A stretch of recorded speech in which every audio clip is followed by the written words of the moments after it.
উচিত, শুভেন্দু অধিকারীর উচিত বাংলাদেশের মৌলবাদীদের, বাংলাদেশের জঙ্গিবাদীদের মিষ্টি খাওয়ানো। সীমান্তে 1 মাস শত শত কোটি টাকা খরচ করে মিষ্টি খাওয়ানো। কারণ হচ্ছে এই বাংলাদেশের জঙ্গিবাদীরা, আমার ভাবির পোলারা, জামাত, হেফাজত, চামরানাই সহ যত রকম ইসলামিস্ট আছে, তারা যদি বিরোধিতা না করত, তারা যদি সংখ্যালঘু নির্যাতন না করত, তারা যদি মিলিটারির সাথে মোল্লারা 2024-এর 5ই আগস্ট না ঘটাইতো, তারা যদি দীপচন্দ্র দাসকে বা ময়মনসিংহের ভালুকাতে না জ্বালিয়ে পুড়ে মেরে ফেলতো, পুড়িয়ে দিত, তাহলে বিজয় আসতো না। এত ভূমিধস বিজয় অন্তত আসতো না, এমনকি বিজয় আসতো না। সেই কারণে সেই ভারতের হুমায়ুন কবির নামক তথাকথিত নেতা মুর্শিদাবাদের, তাকে নাকি শুনেছি 1000, আমি জানি না সত্য মিথ্যা, 1000 কোটি টাকা নাকি বিজেপি দিয়েছে। আমার ধারণা বাংলাদেশে 2000 কোটি টাকার মিষ্টি খাওয়ানো উচিত। কারণ এই কাজটা বিজেপিকে এগিয়ে নেওয়ার কাজটা বাংলাদেশের মুসলিম মৌলবাদ তথা ইসলামী জঙ্গিবাদীরা করেছে। ইসলামী জঙ্গিবাদীরাই, পেয়ারা পাকিস্তানিরাই বিজেপিকে ক্ষমতায় আনার সহযোগিতা করেছে। এই জন্য বলেছি তাদের জন্য মিষ্টি খাওয়ানো হয় বিজেপির, এবং অদূর ভবিষ্যতে যাতে আরো এই ধরনের কাজ করে সেই জন্য অ্যাডভান্স মিষ্টি খাওয়ালে আরো ভালো হয়। ডাকসু তো আপনি জানেন আমাদের খুব সম্মানজনক একটা প্রতিষ্ঠান, এটার সাথে অনেক ইতিহাস। এইবার ডাকসুতে এমন সব ছেলে পেলে গেছে, তারা অফিসের নামে ফাঁকিবাজি করে, এত অফিসে নাই, অফিসে নাই, দেখুন অফিসে ফাঁকিবাজি করতেছে, রেজিস্টার ফাঁকিবাজি করে, রেজিস্টার অফিসে নাই, রেজিস্টার অফিসে নাই, রেজিস্টার হয় পড়াইছেন, ফাঁকিবাজি করতেছে। রেজিস্টার অফিসে থাকলো না, এটা কি ডাকসুর দায়িত্ব? এটা না, না, এটা ডাকসুর দায়িত্ব না, এটা ঢাকা বিশ্ববিদ্যালয়ের প্রশাসনের দায়িত্ব, এটা তাদের দায়িত্ব না। এখন ডক্টর হুমায়ুন আজাদ স্যার বাংলাদেশে প্রাসঙ্গিক হয়ে ওঠে, বারবারই প্রাসঙ্গিক হয়ে ওঠে। সেটা মুক্তিযুদ্ধের বিষয়ে বলেন, বাংলাদেশের গণতন্ত্রের বিষয়ে বলেন, বাংলাদেশের প্রগতিশীল রাজনীতির কথা বলেন, আপনি বাংলাদেশে ডক্টর হুমায়ুন আজাদ বারবার প্রাসঙ্গিক হয়ে ওঠে। তিনি বলেছিলেন, তার একটা কবিতাই আছে, সবকিছু নষ্টদের অধিকারে যাবে। তো এখন তো সবকিছু নষ্টদের অধিকারে চলে গেছে। নীল ক্ষেতের ছাপ্পা ভোটে এরা নির্বাচিত হয়েছে, সকল্ড। তো এরা কি করবে? এরা ভিসিকে গালি দেয়, এরা তাদের শিক্ষককে দৌড়ায়, অপমান করে, তারা বসে থাকে, শিক্ষক দাঁড়িয়ে থাকে। এদের কাছ থেকে আপনি কি আশা করতে পারেন? এরা রেজিস্ট্রার অফিসে কেন? এরা ভিসির রুমে গিয়ে ভিসিকে অপমান করেছে। সুতরাং এদের কাছ থেকে আপনি কি আশা করতে পারেন? জামাতি, এরা থাকছে জামাতি মেসে, চলছে লোকাল বাসে, পড়ালেখা করেছে শিবিরের কোচিং। আশা করবেন না, প্রতিরোধ করবেন। এই যে প্রতিদিন যে পরিস্থিতিটা, এটাকে ঢাকা বিশ্ববিদ্যালয় গৌরব? ঢাকা বিশ্ববিদ্যালয় এশিয়া মহাদেশ নয়, শুধু সারা বিশ্বেই ঢাকা বিশ্ববিদ্যালয়ের যে ইতিহাস, 52-র ইতিহাস, 69-এর ইতিহাস, 71-এর ইতিহাস, এই সমস্ত ইতিহাসে ঢাকা বিশ্ববিদ্যালয় সমৃদ্ধ। কিন্তু ওই যে আমি সেই অধ্যাপকের নাম ভুলে গেছি, তিনি তো বলেছেন যে ঢাকা বিশ্ববিদ্যালয় তার চোখের সামনে, তার 36 বছর শিক্ষকতার জীবন, 6 বছর নাকি 4 বছর তার বিশ্ববিদ্যালয়ের জীবনে, তিনি তার ঢাকা বিশ্ববিদ্যালয়কে হায়ার মাদ্রাসা হতে দেখলেন। তো ঢাকা বিশ্ববিদ্যালয় তখন মাদ্রাসা হয়ে গেছে। তো আপনি কি করে এদের কাছ থেকে ভালো কিছু আশা করেন? যে ঢাকা বিশ্ববিদ্যালয়ে মৌলবাদী শক্তি কোনোদিন মাথা চারা দিয়ে উঠতে পারে নাই। আমি আওয়ামী লীগের আমলেই আমি নিজের চোখে ঢাকা বিশ্ববিদ্যালয়ে দেখেছি, সেখানে সামরানাই পীরের মুরিদেরা মিছিল করে। বাচ্চারা অফিস খুলছি, কি আশা করেন? এখন থেকে মাস শুরু হবে, কিয়ামতের আগ পর্যন্ত চলবে, যে বাঁচতে চাস পালা। এই একটা ছোট্ট ছেলে স্ট্যান্ড নিতে পারে, বাংলাদেশের আওয়ামী লীগের কেউ কি স্ট্যান্ডটা নিয়েছে? এখন ওই ছেলে বাংলাদেশে এই মুহূর্তে নেতারা তাদের হাজারো এক্সকিউজ আছে কি কারণে তারা আত্মগোপনে, কি কারণে তারা রাজপথে নামে না, এমনকি কি কারণে তারা একটা ফেসবুকে পোস্ট দিতে পারে না, ইউটিউবে আসা তো দূরের কথা। তারা ফেসবুকে একটা পোস্ট দেয় না তাদের পরিবার, কারণ ছলের অভাব হয় না। কিন্তু যখন জমি দখল করার কথা ছিল, চাকরি দেয়া নেয়ার কথা ছিল, মেয়ে ভাতিজা ভাগ্নে কাজের বুয়ার শালা সম্বন্ধী বিয়ের শাদী দেওয়ার ব্যাপারে শালা সম্বন্ধীর আত্মীয় স্বজনের ক্ষমতা থাকলেন কিন্তু তাদের সুবিধা দিতে, তখন কিন্তু কোনো এক্সকিউজ লাগে নাই, তখন কিন্তু বলে নাই যে নেত্রীর নির্দেশ এগুলো করেছে। এখন কিন্তু তারা বলে নেত্রী এটা বলে নাই, আওয়ামী লীগ এটা সিদ্ধান্ত নেয় নাই, কারণ ছলের অভাব হয় না। সাধারণ কর্মী আওয়ামী লীগ সবসময় বাংলাদেশের মাটি ও মানুষের দল হচ্ছে আওয়ামী লীগ, সেই জন্য আওয়ামী লীগ টিকে আছে। এরকম অবস্থায় যদি বিএনপি চলে যায়, যেমন এইবার যে স্টিম রোলার চলেছে, এই স্টিম রোলার যদি বিএনপির উপরে চলে, আপনি বিএনপি নামক দলকে খুঁজে পাবেন না। আর সমূহ সম্ভাবনা রয়েছে ঠিক এইবার যেভাবে ইউনূস সরকার এবং বিএনপির সরকার, মুসলেকা সরকার যেভাবে বাংলাদেশ আওয়ামী লীগ এবং মুক্তিযুদ্ধের পক্ষের মানুষের উপরে স্টিম রোলার চালাচ্ছে, এটা যদি আওয়ামী লীগ ফিরে এসে রিপিট করে, মানে ডাবল করতে হবে না, 5 গুণ বাড়াই দিতে হবে না, যা করেছে ততটুকু করে, আপনি বাংলাদেশে বিএনপি নামক কোন রাজনৈতিক দল খুঁজে পাবেন না, কারণ তারা মাটি ও মানুষের দল না। আওয়ামী লীগ মাটি ও মানুষের দল বলেই যে জায়গাদের দেখালেন, এই ধরনের মানুষগুলো আছে বলেই তারা টিকে আছে, টিকে থাকবে। এটাই হচ্ছে আওয়ামী লীগের অ্যাডভান্টেজ। এই কারণেই নেতারা কখনো আত্মগোপনে থাকে, কখনো লম্বা কথা বলে, এরা মাঠে আসবে না। কারণ আমি কয়েকজন আওয়ামী লীগের নেতাকে জিজ্ঞেস করেছিলাম, কাকতালীয় ভাবে তাদের সাথে আমার যোগাযোগ হয়েছিল, আমি তাদের বলেছি যে বড় ভাই বা নেতা, আপনারা মাঠে নামতেছেন না কেন? বলছে যে মাঠে নামলে তো এখন টিকেই থাকতে পারি না, আমাদের তো জীবন নাশ হবে। ওকে, পরে বললাম আপনারা ফেসবুকে কেন আসেন না? বলে ফেসবুকে আসলে তো আমরা বিপদে পড়ে যাব। বললাম ইউটিউবে কেন আসেন না? ওই ইউটিউবে আসলে তো আমাদের চিনে ফেলবে। পরে বললাম আপনারা জামাতি বটের মতো বট বাহিনী নিয়োগ দেন, নিজেরা না পারেন, আপনারা যারা লুটপাট করেছেন, আওয়ামী লীগের সকল সুবিধা নিয়েছেন, আপনারা এক একজন 100টা করে আইডি জামাতি বট বাহিনীর মতো তৈরি করেন, প্রোপাগান্ডা চালান।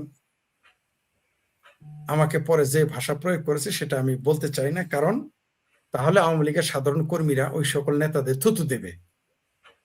তবে একটু বলি, যেটা বলা যায়, বলেছে যে আমাদের পরিবার পরিজন তো বিপদে পড়ে যাবে। আমি বললাম, তখন আমি বলে ফেলেছি, তাহলে কি আমার পরিবার পরিজন নেই? যারা কথা বলতেছে তাদের পরিবার পরিজন নেই? যারা কথা বলতেছে ফেসবুকে সাধারণ কর্মী, আওয়ামী লীগের তৃণমূলের কর্মী, যারা মিছিল করে পোস্ট দিতেছে, তাদের কি পরিবার পরিজন নেই? লাইনটা কেটে দিছে।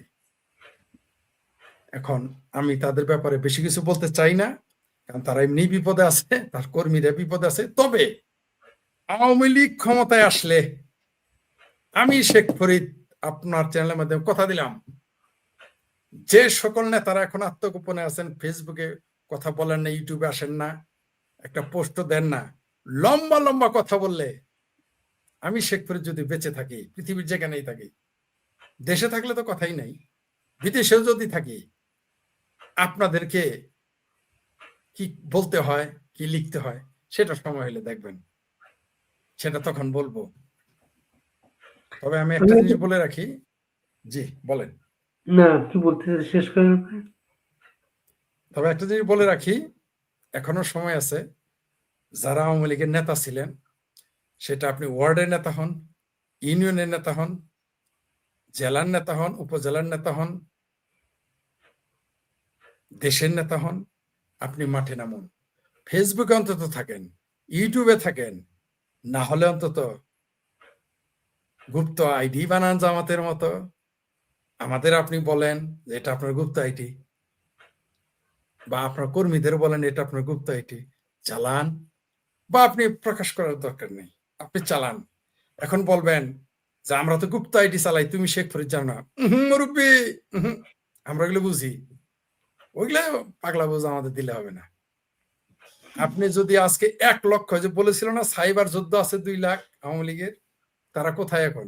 2000 তো কখনো খুঁজে পাওয়া যায় না। কখনো 6 লাখ, কখনো 2 লাখ এরকম শুনে গেছি। হ্যাঁ, তারপরে যারা 2.5 লক্ষ মুক্তিযুদ্ধের ভাতা পায় তারা কোথায় এখন?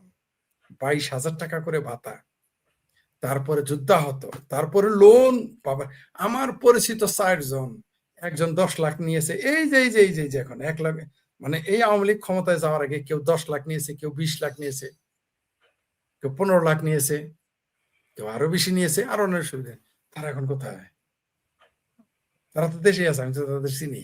এটা তো আমার ব্যক্তিগত পরিচিত, অন্তত 20 জনকে আমি চিনি মুক্তিযোদ্ধার পরিবারের সন্তান, যারা লোনও নিয়েছে, ভাতা তো নিতই, তারা লোন নিয়েছে। তারা এখন কোথায়? ওই 20 জন আমি একদিন পোস্ট দিয়েছিলাম, তারা কিন্তু, এই 20 জন আমার সাথে ব্যক্তিগত পরিচিত, আমার পরিবারের সাথে তাদের কোনো না কোনো ভাবে যুক্ত আছে। তারা আমার বাচ্চাদের জন্য তো একটা চকলেটও কিনে দেয় নাই কোনোদিন তারা। আবার লম্বা লম্বা কথা বলে, আমরা যদি এখন পোস্ট দেই আমরা বিপদে পড়ে যাবে। কিন্তু মজার বিষয় হলো এই 20 জনের মধ্যে আমার পরিচিত 20-25 জন আর কি, সংখ্যাটা এক্সাক্ট বললাম না টেকনিক্যাল কারণে। এর মধ্যে কয়েকজন কিন্তু 10 লাখ, 20 লাখ, কেউ 50 লাখ, কেউ 1 কোটি টাকা চাঁদা দিয়েছে বিএনপি জামাতকে, যে দেশে আছে। কিন্তু আমাদের জন্য তো দূরের কথা, বা আপনার জন্য তো, চ্যানেলের জন্য তো দূরের কথা, বা অন্যান্য চ্যানেলের জন্য তো দূরের কথা, আমার বাচ্চাদের জন্য তারা 10 টাকার চকলেট কিনে দেয় নাই, 20 টাকার একটা আইসক্রিম কিনে দেয়। এটা পোস্ট দিয়েছি, এমন না যে এখন বলতেছি। এর জন্য আমার ক্ষোভ নাই তাদের প্রতি। আমার বাচ্চা তাদের চকলেট খাওয়ার জন্য বসে নেই। এক আমার নেতাকে বাচ্চারা আজকে তাদের চকলেট জিজ্ঞেস খাওয়ার বসে নেই। করেছিলাম, এক নেতাকে জিজ্ঞেস করেছিলাম আজকে যে আপনার নেত্রী বলতেছেন আপনি দেশে আসার জন্য, আপনি আসেন না কেন? উনি বললেন, আমি যদি আসি, আমি যদি অ্যারেস্ট হয়ে যাই, এই যে আপনার সাথে এখন কথাবার্তা বলতেছি, কর্মীরা কথা বলতে পারতেছে, তখন তো আপনি পাবেন না। ও, কর্মীদের পাবে না, না? বললামই তো, খলের ছলের অভাব হয় না, খলের ছলে অভাব হয় না। এরা কখনোই আসবে না। এরা কখন আসবে জানেন?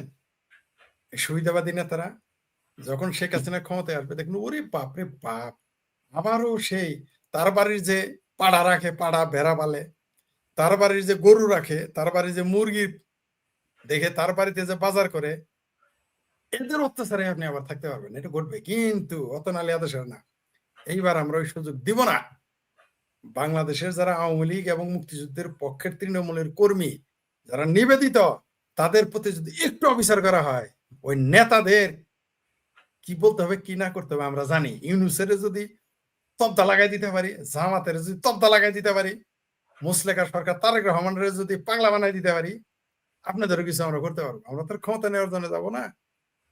আমরা তৃণমূল আওয়ামী লীগের পক্ষে কথা বলবো। আমি বলে দিয়েছি, আগামীতে আত্মীয়গিরি, এলাকাগিরি চলবে না।